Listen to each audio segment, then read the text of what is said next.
Ever wonder if you're actually getting the best deal when you tap that ride request button?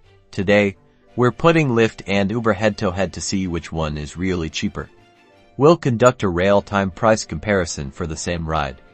The key to success is to do this as close in time as possible for the most accurate results. Open both apps on your phone. First, enter your exact same destination into both the Uber and Lyft apps. Make sure your pickup location is also accurate for both. Now, look at the standard ride options, that's UberX for Uber and Lyft for Lyft. Compare the prices displayed side by side. Pay close attention as pricing could vary based on ride type, demand, and location. Don't just look at the price, though. Check the estimated time of arrival. Sometimes, paying a little extra is worth it if you're in a rush. Before you book, peek at the promotions or discounts section of each app. You might have a coupon or referral credit hiding in there. Now, let's compare scheduled rides. If you have time, schedule both of the rides and compare each other's prices.